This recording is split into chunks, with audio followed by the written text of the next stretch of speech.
ثم جعلناک علی شریعۃ من الامر، اے نبی علیہ السلام بنی اسرائیل کے بعد ہم نے آپ کو ایک پختہ دین کے اوپر حکم دے کر بھیجا، فاتبعها، تو اے نبی آپ اس کی پیروی کریں شریعت کی جو ہم نے آپ پہ نازل کی ہے، ولا تتبع اهواء الذین لا يعلمون، اور اے نبی صلی اللہ علیہ وآلہ وسلم جو لوگ اپنی خواہشات کی پیروی کر رہے ہیں آپ نے ان کے پیچھے نہیں چلنا، آپ نے اللہ کی وحی کے پیچھے چلنا ہے۔ نبی کو بھی حکم ہے کہ انہوں نے اللہ کی وحی کے پیچھے چلنا ہے، تو باقی کس کھاتے میں؟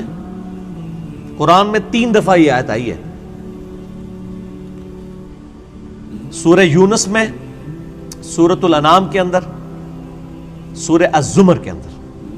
قل انی اخاف ان عصیت ربی عذاب یوم عظیم، اے نبی تم فرماؤ کہ مجھے تو خود ڈر ہے اس بات کا کہ اگر میں نے بھی اللہ کی نافرمانی کی تو بڑے دن کا عذاب مجھے بھی آ پکڑے گا۔ کس نے؟ نبی صلی اللہ علیہ وسلم۔ یہ باتیں اس لیے کہلوائی گئی، حالانکہ نبی علیہ السلام تو اللہ کے محبوب ہیں، صرف اس لیے کہلوائی گئی کہ تاکہ بعد میں کوئی بندہ تکبر کے ساتھ معاملات کو کلیم نہ کرنا شروع کر دے کہ جی یہ بزرگوں تو نماز کی ضرورت ہی نہیں، اللہ تک پہنچ چکے نا۔ لوگ کہتے ہیں نا، کہتے ہیں جی نماز تو اللہ تک پہنچنے کے لیے چاہیے، تو جو اللہ تک پہنچ چکے ہیں انہوں نمازہ معاف نہیں۔ یہ اس لیے یہ باتیں بتائی گئی تاکہ کوئی تکبر کا جملہ نہ بولے، ڈرتا رہے۔ میں نے کئی دفعہ عرض کیا کہ آپ دیکھیں شیخ عبد القادر جیلانی رحمہ اللہ کی طرف کتنا بڑا جھوٹ منسوب کیا گیا، وہ قصیدہ غوثیہ ایک، جس کے اندر لکھا ہے تمام اولیاء کی گردن پہ میرا پاؤں ہے۔ سر یہ جو جملہ ہے نا کہ تمام اولیاء کی گردن پہ میرا پاؤں ہے، یہ کوئی مسلمان نہیں بول سکتا، ولی تو چھوڑ دیں، یہ شیخ عبد القادر جیلانی پہ جھوٹ باندھا گیا، انہوں نے نہیں کہیں کہا، یہ قصیدہ غوثیہ ہے ہی جھوٹ ہے، انہوں نے نہیں لکھا۔ اللہ کا نیک بندہ تو ہر وقت ڈرتا رہتا ہے، وہ یہ فرعونی الفاظ یہ تو فرعون بولے گا کہ میرا لوگوں کے گردن پہ پاؤں ہے۔ کیا حضرت ابوبکر صدیق نے کہیں بولا ہے یہ کہ تمام صحابہ کی گردن پہ میرا پاؤں ہے؟ صحابہ کے سردار کون ہے؟ ابوبکر صدیق۔ یہ کہتے ہیں عبد القادر جیلانی اولیاء اللہ کے سردار ہیں۔ اگر وہ سردار ہیں تو اس قسم کا فرعونی جملہ بولیں گے کہ اولیاء کی گردن پہ میرا پاؤں ہے؟ استغفر اللہ۔ یہ جملہ بولتے ہی بندہ اپنے ایمان کی فکر کرے، یہ سب کا سب فراڈ ہے، یہ ہے ہی جھوٹ ہے، انہوں نے نہیں بولا۔ انہوں نے جو کچھ بولا ہے وہ میں آپ کو بتاتا ہوں۔ ان کو کسی نے آ کے بتایا کہ عبد القادر عید کا چاند نظر آ گیا، انہوں نے کہا میری عید تو اس دن ہوگی جس دن میں اپنا ایمان بچا کے قبر میں اتر جاؤں۔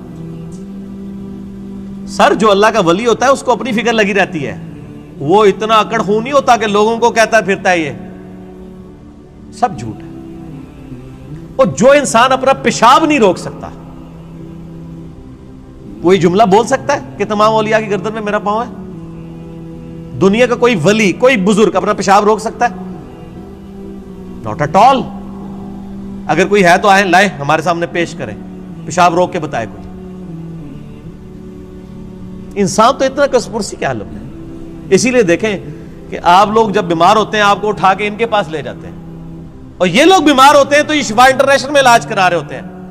آپ کے جب پیر صاحب بیمار ہوتے ہیں ان کو اسپتال نہ لے کے جایا کرو، ان کو بھی پھر کسی مزار پہ ہی لے جایا کرو نا، نہیں لے کے جاتے۔ یہ آپ کو انہوں نے چکر چلائے ہوئے سارے، ان کو پتہ ہے کچھ نہیں ہونا۔ میں تو جتنے بڑے بڑے ادھر دیکھتا ہوں نا، سب کے آپریشن ہاسپٹلز میں ہو رہے ہوتے ہیں، اور عام ہاسپٹل میں نہیں، آغا خان ہاسپٹل میں، شفا انٹرنیشنل میں، جدھر ہم لوگ تو ایک دن کی فیس نہیں دے سکتے۔ تو سر یہ تو بزرگ ہیں نا، یہ کیوں اسپتالوں میں علاج کراتے ہیں؟ یہ تو لوگوں کو پھوکے مار کے صحیح کر رہے ہوتے ہیں۔ اپنے آپ کو بھی ٹھیک کریں، اپنا پیشاب بند ہوتا ہے، اپنے گردے خراب ہوتے ہیں تو ٹھیک کریں نا، پھوک مار کے۔ ڈاکٹروں کے پاس کیوں جاتے ہیں؟ پھر تو اس کا مطلب یہ کہ ڈاکٹر ان سے بڑے بزرگ ہیں نا، جو بزرگوں کو بھی ٹھیک کر رہے ہیں۔ ٹھیک ہوگا؟ وہ سب اللہ کے بندو گیم چلائی ہوئی ہے۔ اللہ سے مانگے، اسباب اختیار کریں۔ دوائی کرنا سنت ہے اور دوائی پہ یقین نہ رکھنا فرض ہے۔ اسباب آپ نے اختیار کرنے ہیں۔ پانی کے بغیر پیاس نہیں بجھے گی، یہ سبب ہے، لیکن پانی پینے کے بعد بھی کوئی گارنٹی نہیں کسی کی پیاس بجھ جائے۔ گنہگار بندے کی موت کا وقت قریب آتا ہے نا، تو روایتوں میں آتا ہے کہ اسے اگر سمندروں کا پانی بھی پلا دیا جائے نا، اس کی پیاس نہیں بجھے گی۔ جب اللہ ہی نے پیاس نہیں بجھنے دینی تو سبب یہی اختیار کریں گے، لیکن نظر مسبب الاسباب پہ۔ اللہ اکبر. انہم لن یغنوا عنک من اللہ شیئا، یہ لوگ اللہ کے مقابلے پر اے نبی علیہ السلام آپ کو کچھ فائدہ نہیں پہنچا سکتے. وَإِنَّ الظَّالِمِينَ بَعْضُهُمْ أَوْلِيَاءُ بَعْضٍ، اور ظالم لوگ بعض کے دوست ہیں. وَاللَّهُ وَلِيُّ الْمُتَّقِينَ، جبکہ اللہ جو ہے وہ پرہیزگاروں کا دوست ہے. جس طرح کافر ایک دوسرے کو سپورٹ کرتے ہیں، اللہ تعالیٰ بھی اپنے بندوں کو سپورٹ کرتا ہے. لیکن وہ اللہ کا بندہ بنے، فرعون نہ بنے. اللہ کا بندہ کون ہوتا ہے؟ جو لوگوں کو اللہ کے ساتھ جوڑتا ہے، جو اپنے ساتھ جوڑے، اپنی عبادت کروائے، اپنے سامنے جھکوائے، اپنے پاؤں چموائے. وہ تو اپنی عزت کروا رہا ہے. ترمذی میں حدیث ہے، انس بن مالک کہتے ہیں کہ نبی علیہ السلام کے استقبال میں ہم کھڑے نہیں ہوتے تھے، کیونکہ آپ نے منع کیا تھا. اب ہم اس کو برا سمجھتے تھے. ہزاروں صحابہ کی موجودگی میں نبی علیہ السلام تشریف لاتے تھے، آپ کے استقبال میں کوئی نہیں کھڑا ہوتا تھا. یہاں ایک چھوٹا سا یعنی لوگوں کا بنایا ہوا بزرگ جو لوگوں کے نذرانے پہ اپنی گاڑی چلا رہا ہوتا ہے، لوگوں کے نذرانے پہ اس کی گزر بسر ہو رہی ہوتی ہے، وہ کسی مسجد میں چلا جائے، لوگ کھڑے ہو کے نعرے مارنا شروع کر دیتے ہیں. اور کدھر نعرے مارے ہوتے ہیں؟ مسجد میں. گھر اللہ کا ہے اور تعظیم کس کی ہو رہی ہے؟ اس مخلوق کی جو وہ نعرہ مارنے والوں کے چندے پہ چل رہی ہے.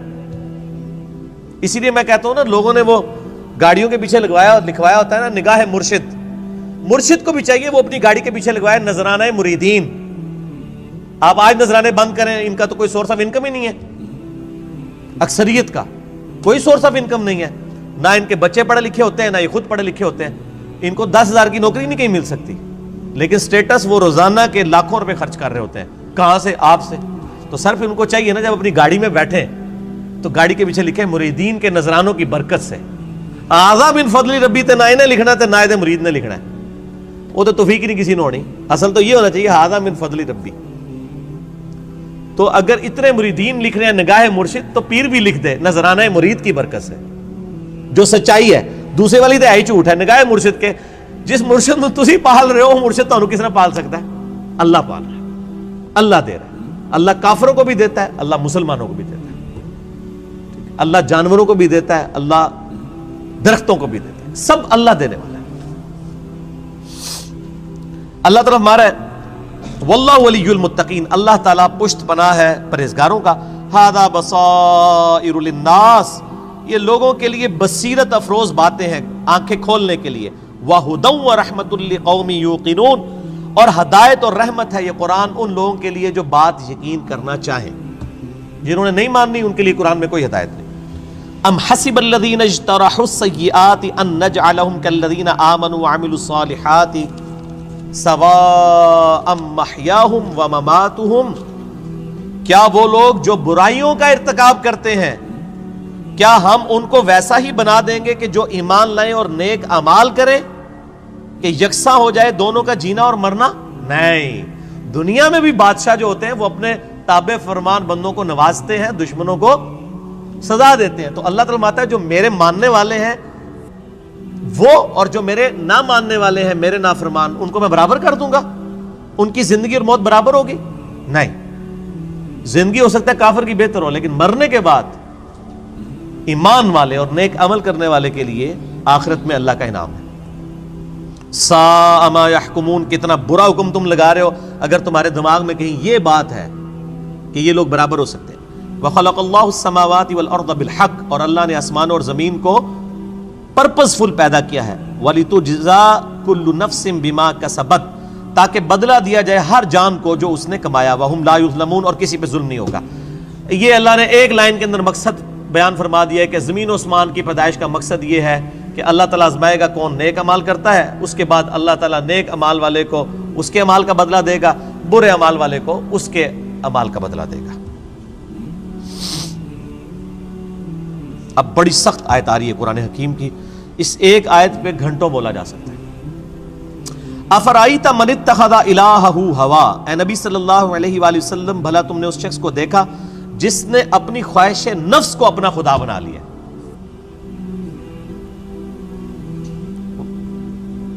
وَأَضَلَّهُ اللَّهُ عَلَىٰ عِلْمٍ، اور اللہ نے اس کے علم کے باوجود اسے گمراہ کر دیا.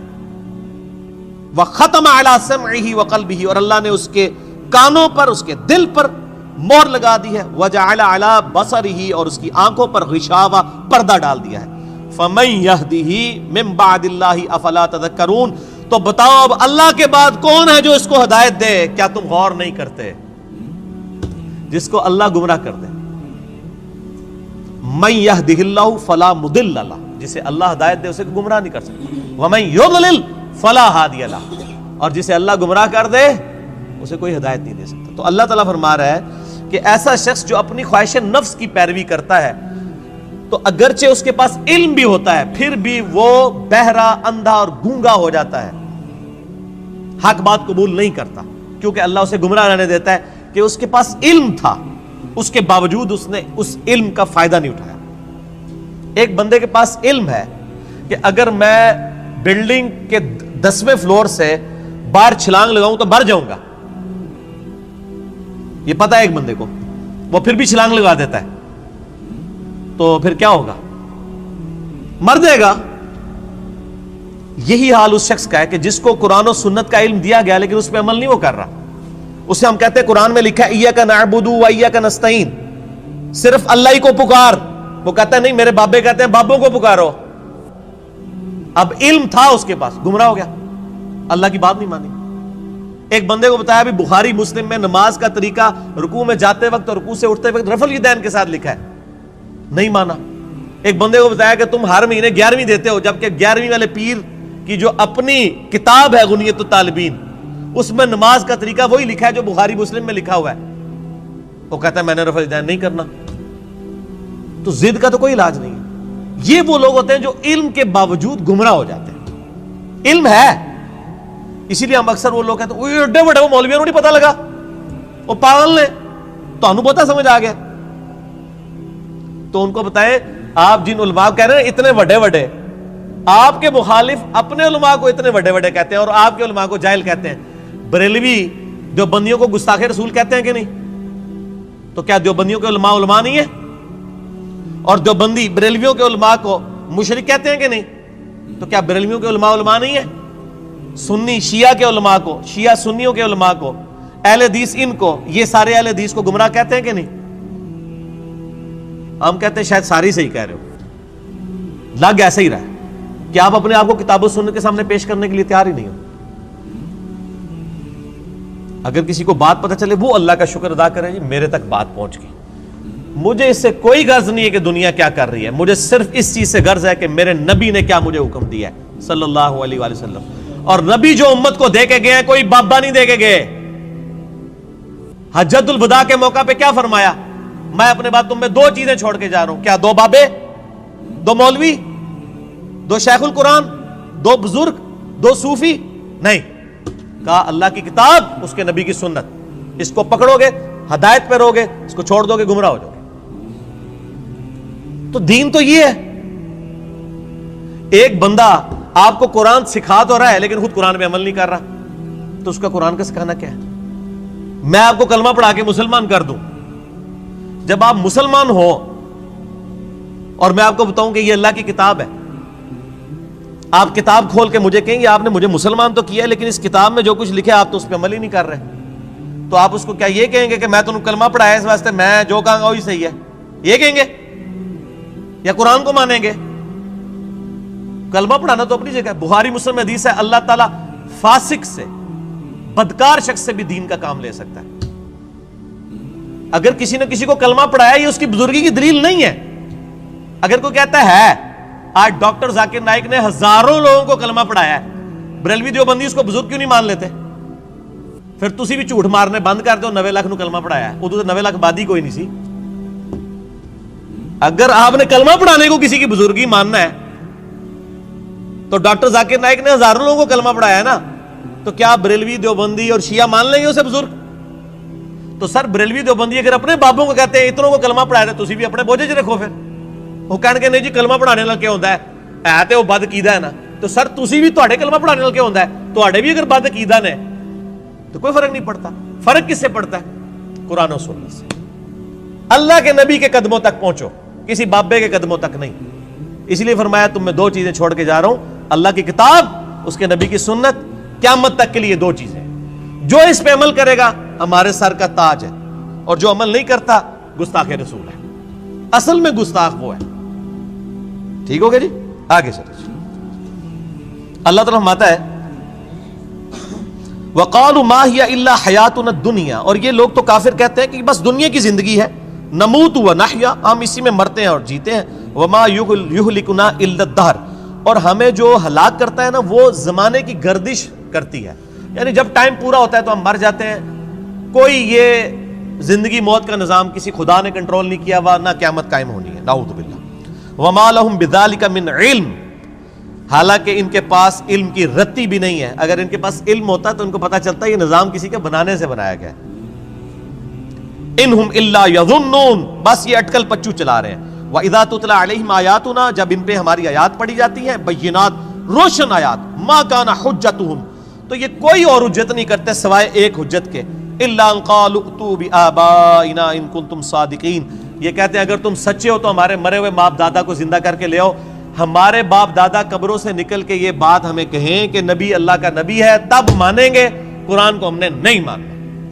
یہ کافروں کی دلیل تھی، اور یہ ساری کافروں والی روش آج بھی جاری ہے۔ ہم کسی کو بتاتے ہیں نا قرآن میں یہ لکھا ہوا ہے، وہ کہتے ہیں یہ جو قبر میں چلا گیا نا یہ تو کچھ اور بتا کے گیا، تو یہ نکل کے اگر ہمیں کہے، دیکھ لو کافر بھی یہی کہہ رہے ہیں تے پائی اور نہ سی انہوں نے قبرہ تو باہر کاٹ سکنے ہیں، اسی تو وہی دسنا ہے جو اللہ نبی دس کے گئے نے قرآن پاک، اور قیامت تک کے لیے محفوظ صرف اللہ کی کتاب ہے، کسی بزرگ کی تعلیمات بھی محفوظ نہیں ہے۔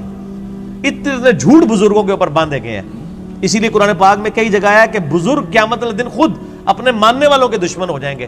2.25 ارب عیسائی کہہ رہے ہیں حضرت عیسیٰ اللہ کے بیٹے ہیں، تو حضرت عیسیٰ ان لوگوں کے دشمن بنیں گے کہ نہیں؟ کیونکہ حضرت عیسیٰ کی تو یہ تعلیمات نہیں ہے۔ شیخ عبد القادر جیلانی کی کہیں یہ تعلیمات نہیں کہ آپ کو المدد یا غوث اعظم دستگیر شیئن للہ، کہیں ان کی تعلیمات نہیں، تو شیخ عبد القادر جیلانی دشمن بنیں گے۔ مولا علی علیہ السلام کی کہیں تعلیمات نہیں ہے کہ تم مجھے یا علی مدد کہہ کے پکارو، ان کی تعلیمات یہی ہے ایاک نعبد و ایاک نستعین۔ مولا علی بھی اللہ کو پکارتے تھے، مولا علی کا ماننے والا بھی وہی ہوگا جو اللہ کو پکارے گا۔ تو اللہ تعالیٰ ہے جب یہ حجت کرے تم ان کو کہو قُلِ اللَّهُ يُحْيِيكُمْ ثُمَّ يُمِيتُكُمْ، اللہ تمہیں زندہ کرتا ہے وہی موت دیتا ہے، ثُمَّ يَجْمَعُكُمْ إِلَى يَوْمِ الْقِيَامَةِ، پھر قیامت دن بھی وہ تمہیں جمع کرے گا، لا ریب فیہ، جس میں کوئی شک نہیں ہے، وَلَكِنَّ أَكْثَرَ النَّاسِ لَا يَعْلَمُونَ، لیکن اکثر لوگ اس حقیقت سے ناواقف ہیں۔ اللہ نے فرمایا کہ بھئی یہ بتا دو کہ اللہ میں اور باقی ہستیوں میں یہ فرق ہے کہ وہ زندگی اور موت دیتے ہیں، تو لے آؤ ان کو۔ اللہ کے علاوہ کوئی زندگی اور موت دے سکتا ہے؟ نہیں دے سکتا۔ اگر کوئی کیسا کہتا ہے کہ دے سکتا ہے، اور جناب کس کس قسم کے جھوٹ، یعنی انہوں نے، یعنی وہ جی شیخ عبد القادر جیلانی رحمۃ اللہ علیہ نے ایک ڈوبی ہوئی بارات جو ہے وہ مرنے کے اتنے سال بعد زندہ کر دی تھی۔ اللہ کے بندو توبہ کرو، قرآن پاک میں سورہ انبیاء کا پہلا رکوع ہے، 17واں پارہ پہلا صفحہ ہے۔ نبی صلی اللہ علیہ وآلہ وسلم کو کافر کہتے تھے، تم ہمیں یہ کہتے ہو نا اگلے نبیوں کے یہ معجزے کہ مردہ زندہ کرتے تھے، تم ہمیں مردہ زندہ کر کے بتاؤ پھر نبی مانیں گے۔ تو اللہ تعالیٰ نے فرمایا کہ ان سے فرما دو کہ معجزات اللہ کے پاس ہے، وہ کوئی معجزہ اس قسم کا نہیں۔ نبی صلی اللہ علیہ وسلم نے بھی کوئی مردہ نہیں کبھی زندہ کیا۔ حضرت عیسیٰ علیہ السلام کا قرآن میں ذکر آتا ہے کیونکہ ان کا معجزہ وہ تھا، ہمارے نبی کا معجزہ قرآن ہے، جیسا کہ موسیٰ علیہ السلام کا معجزہ عصا تھا۔ ویسے آپ صلی اللہ علیہ وسلم کے بہت معجزات ہیں بخاری مسلم میں کہ مبارک انگلیوں سے پانی کے چشمے جاری ہو گئے، مبارک دعا سے چاند 2 ٹکڑے ہو گیا، مبارک پسینے سے خوشبو آتی تھی، یہ معجزات ہیں، مردہ زندہ کرنے والا نہیں ہے۔ تو یہ بعد کے لوگوں کے بارے میں آپ کلیم کر رہے ہیں کہ انہوں نے مردے زندہ کیے ہیں؟ آج بھی لیں کسی کو جو کہتا ہے نا مردہ زندہ کر سکتا ہے تو ہم اسے شہید کر دیتے ہیں، اس کی اجازت سے وہ اپنے آپ کو زندہ کر کے بتائے۔ حضرت عیسیٰ نے بھی جو مردے زندہ کیے ہیں نا، وہ یہ نہیں تھے کہ وہ قبر سے نکال کے چلنا پھرنا شروع کر دیتے تھے، صرف اس وقت چونکہ طب بڑے زور پہ تھی، میڈیکل، تو اللہ تعالیٰ نے ان کی میڈیکل کو فیل کیا کہ کوئی ڈاکٹر کسی مردے کو نہیں زندہ کر سکتا۔ اللہ نے آیا ہوں میرا نبی اے جیڑا مردہ زندہ کرے گا، اور وہ صرف اتنا ہوتا تھا، قبر پہ گئے مردے کو زندہ کیا، وہ مردہ کہتا تھا کہ حضرت عیسیٰ اللہ کے نبی، واپس چلا جاتا تھا، بس اس سے زیادہ نہیں تھا زندہ ہوتا نا۔ سورۃ الانبیاء کی آیت نمبر 95 ہے، جو ایک دفعہ دنیا سے چلا گیا وہ واپس نہیں آ سکتا، ناٹ ایٹ آل، گیا۔ دنیا میں واپس نہیں آ سکتا. اگر یہ بات ہوتی تو حضرت فاطمہ روتی روتی فوت کیوں ہوگی 6 مہینے کے اندر کہ میں اپنے باپ کا چہرہ اب دوبارہ نہیں دیکھ سکوں گی. حضرت عائشہ حضور کی لاڈلی ترین بیوی نبی علیہ السلام کی وفات کے بعد 47 سال تک زندہ رہی ہیں, اور کدھر زندہ رہی ہیں؟ اسی قبر والے حجرے کے 7 کمرے میں. میں کہتا ہوں کوئی ایک روایت دکھا دے کہ انہوں نے نبی علیہ السلام کی کبھی زیارت کی ہو قبر کے اوپر. آج لوگ کہتے ہیں ہمارے گھر میں آ جاتے ہیں, کوڑ مارنے چھڑ دو اللہ دے بندے ہو, چوڑ. سب سے زیادہ اگر کوئی حقدار تھا تو حضرت فاطمہ تھی, حضرت عائشہ تھی, مولا علی تھے. ان سے کوئی آپ کو بات نہیں ملے گی. یہ جتنی آپ کو باتیں بتاتے ہیں نا ساری بزرگ بابوں سے بتاتے ہیں, آپ کو حضرت ابوبکر کی کرامت نہیں بتا رہے ہوں گے اس قسم کی, تو کیا ہوتی نہیں ہے کرامت. ہم مانتے ہیں کرامت صرف یہ ہے کہ کسی کی دعا کی برکت سے کچھ ہو جائے, مرضی اللہ کی. کوئی کر کے نہیں دکھا سکتا, کوئی کر کے دکھا سکتا ہے تو میں نے کئی بار چیلنج کیا ہے, کوئی زندہ یا مردہ بزرگ میں اپنا انجینئرنگ کا فارمولہ لکھ کے دیتا ہوں, وہ دیکھ کے پڑھ کے بتا دے.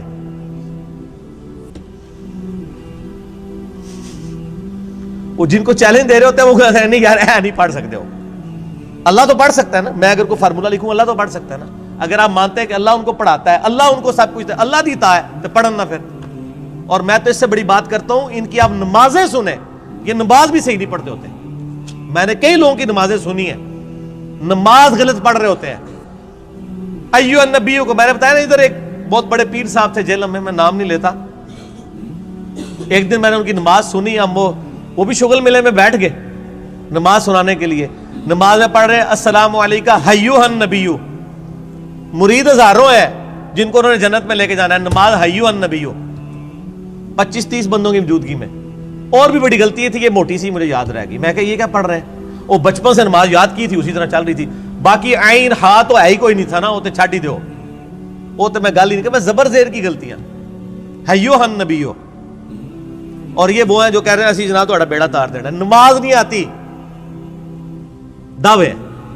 میرے پاس کئی لوگ آتے ہیں نہیں وہ ہمارے سلسلے میں بیعت ہو جائیں. میں نے کہا آپ کا پیر مجھے صرف یہ 17 اذکار جو فرض نماز کے بعد کے ہیں نا وہ مجھے زبانی سنا دے, میں بیعت ہو جاؤں گا. آج تک دنیا کا کوئی پیر سامنے نہیں آیا. 17 اذکار ہیں فرض نماز کے بعد. لوگوں کو کتنے آتے ہیں, 4 یا 5. آیت الکرسی, تسبیح فاطمہ, اللہ اکبر, استغفر اللہ, اللہم انت السلام. تہاڈی تے گنتی مک جانی ہے 5 تو بعد. اے 17 اذکار لکھے ہوئے گرین کارڈ پہ جو نبی صلی اللہ علیہ وسلم کرتے تھے, دنیا کے کسی پیر کو نہیں آتے.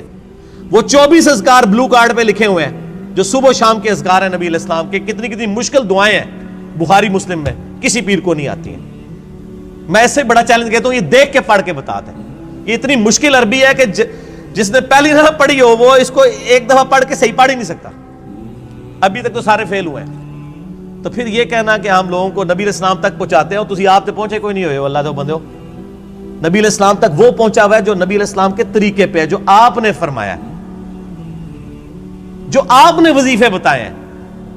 باقی تو آپ کے خود ساختہ چیزیں ہیں, وہ جس طرح ہندوؤں کے ماننے والے اپنا وہ کرتے ہیں, آپ کے ماننے والے آپ کو سکھا رہے ہیں. نبی علیہ السلام کے ساتھ کوئی تعلق نہیں ہے. نبی صلی اللہ علیہ وسلم جو کچھ دے کے گئے وہ یہ موجود ہے اس میں, وہ اس قرآن کے اندر ہے. باقی سب کچھ آپ کے بابوں نے آپ کو دیا, اس کا دین سے کوئی تعلق نہیں. ٹھیک ہو گیا جی.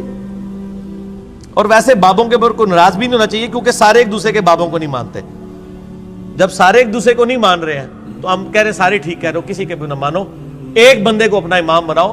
امام اعظم محمد رسول اللہ صلی اللہ علیہ وآلہ وسلم صلاۃ تسلیما کثیرا کثیرا. ٹھیک ہو گیا.